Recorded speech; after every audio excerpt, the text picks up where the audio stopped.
तेरी जटा स्वप्न, हनुमान सीता मिलन। तेरी जटा कहती है, सीता जी स्वप्न की बात सुनो। मैंने सवेरे के समय इस प्रकार का स्वप्न देखा है। मैंने स्वप्न में श्री रामचंद्र और लक्ष्मण को देखा है तथा श्री राम के पास पुष्पों के विमान में बैठी श्री जानकी जी तुम्हें भी देखा है। श्री रघुनाथ जी के मस्तक पर श्वेत छत्र लगा था जिसका प्रकाश सूर्य की किरणों के समान था।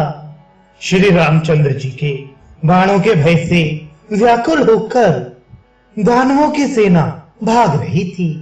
रावण की ध्वजा पताकाएं, छत्र, रथ तथा मणि जटित सोने के महल जल रहे थे। रावण के कटे हुए मस्तक पृथ्वी पर लुढ़क रहे थे और रानी मंदोदरी विलाप कर रही थी। कुंभकर्ण ने शरीर में कीचड़ लगा रखी थी। लंका का राज्य विभीषण पा गए थे।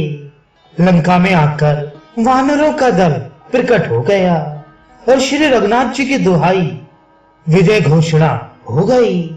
श्री सीता जी सुनो, इस स्वप्न का जो तात्पर्य है वह कभी व्यर्थ नहीं जाएगा।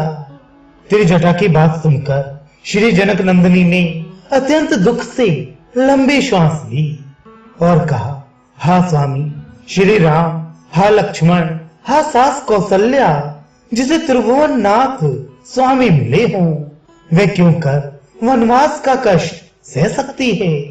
हा कैकेयी, हा सुमित्रा माता, मुझे तो राक्षस का बड़ा कठिन भय प्राप्त हो रहा है। पता नहीं मुझ पापनी ने कौन सा पाप किया था जो इस बार फल देने के लिए प्रकट हुआ है। मेरे जीवन को धिक्कार है। मेरा ये शरीर अब जलकर भस्म क्यों नहीं हो जाता। मुझे तो अपने ये दो अपराध जान पड़ते हैं। प्रथम तो स्वर्ण मृग को मारने के लिए मैंने प्रभु को हथियार दिया, मृग को मारने का आग्रह किया, और दूसरे मैं राक्षस रावण का छल न समझ सकी। लक्ष्मण द्वारा धनुष से खींची रेखा का उल्लंघन करके बाहर निकल आई। एक पक्षी को मैं अपना सुहृद मानती हूँ, राक्षस ने उसका अंग भंग कर दिया, पंख काट दिए। लगता है कि भक्त पक्षी का भी मुझसे अपराध हो गया। इसी से श्री रघुनाथ यहाँ आने से रुके हुए हैं।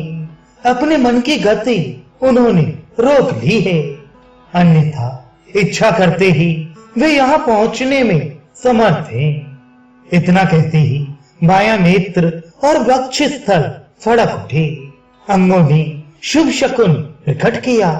इससे श्री जानकी जी ने समझ लिया, आज मैं श्री रघुनाथ जी का संदेश पाऊंगी, वियोग के दुख का संग छूट जाएगा।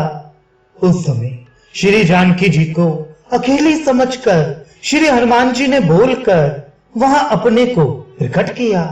वे साक्षात प्रकट नहीं हुए, डाल पर छिपे छिपे ही बोले। महाराज दशरथ के पुत्र दोनों भाई हाथ में धनुष बाण लिए तथा अपनी प्रियतमा के वियोग से मन मारे हुए दुखित समुद्र के किनारे सागर तटीय प्रदेश में आकर ठहरे हैं। अपनी उसी सुंदरी पत्नी के लिए मुझे उन्होंने भेजा है, किंतु मैं उनकी भार्या को पहचानने में असमर्थ हूँ। ये शब्द सुनकर श्री जानकी बार बार वृक्षों की ओर देखती हैं तथा हाथ मलकर पश्चाताप करती हैं। उन्होंने कहा, राक्षस, देवता, पशु या पक्षी, तू कौन है जो श्री रघुनाथ का नाम ले रहा है। इस पर भी हनुमान जी बोले नहीं। वृक्ष में अपने शरीर को छिपाए वे छिपे ही रहे। तब श्री जानकी जी ने कहा, या तो तू मेरे श्राप को स्वीकार कर या दिखाई दे, अर्थात तू दिखाई नहीं देगा तो मैं श्राप दे दूंगी। यह सुनते ही चंचल वानर रूपधारी हनुमान जी वृक्ष को छोड़कर सम्मुख आकर बैठ गए और बोले, माता, तुम मुझे अपना पुत्र समझकर मेरी बात का उत्तर दो। बताओ, तुम इस प्रकार क्यों रो रही हो। किन्नर, नाग, गंधर्व, देवता आदि में तुम किसकी कन्या हो? किससे तुम्हारी उत्पत्ति हुई थी? अथवा तुम श्री राम की वियोगिनी पत्नी महाराज श्री जनक जी की पुत्री श्री जानकी हो? श्री राम का नाम सुनकर श्री जानकी जी ने उत्तर दिया, तुम चाहे जो हो, मेरे लिए पिता और भाई के समान हो। मेरा नाम सीता है। रावण मुझे चुराकर यहाँ ले आया है और अब मुझे अनेक प्रकार से भय दिखलाता है। अब मेरे चित्त में क्रोध आता है कि समुद्र में डूबकर मर जाऊं। हे पुत्र सुनो, श्री राम लक्ष्मण के वियोग में मेरे जीवित रहने को धिक्कार है। इतनी बात सुनकर हनुमान जी बोले, माता जानकी, श्री रघुनाथ जी कुशल पूर्वक हैं, भैया लक्ष्मण भी कुशल पूर्वक हैं। आपके लिए प्रभु ने बड़ा कठिन व्रत ले रखा है। वे न जल पीते हैं, न भोजन करते हैं। उनका शरीर ऐसा निर्जीव प्राय हो रहा है कि कोई अंगों को काटे तो भी वह हिलेगा नहीं। रात्रि भी दिन के समान जागते हुए ही बीत रही है। श्री जानकी जी, उनके प्राण तो तुम्हारे शरीर में दिखाई पड़ते हैं। श्री रघुनाथ तो बिना प्राण के हो रहे हैं। अनेक वीर वानर चारों दिशाओं में दौड़ रहे हैं। वे पर्वतों, वनों एवं झाड़ियों में तुमको ढूंढ रहे हैं। अनेक श्रेष्ठ भी अपने साथ पूरी सेना सजाए समुद्र के उस पार पड़े हैं। मेरा परिश्रम अब सफल हो गया। जो यहाँ आकर मैंने तुम्हारा भले भांति दर्शन कर लिया। त्रिभुवन सुंदरी माता, अब शोक दूर करो। मैं तुम्हें श्री रघुनाथ जी से मिला दूंगा।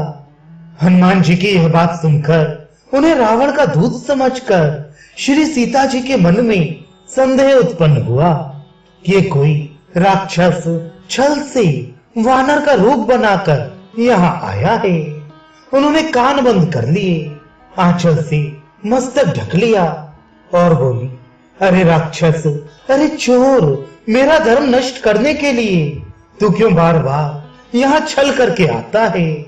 मैं अग्नि में जल जाऊंगी, समुद्र में डूब जाऊंगी, किंतु तेरा मुख नहीं देखूंगी। अरे पापी, मुझसे पीठ क्यों नहीं दे लेता?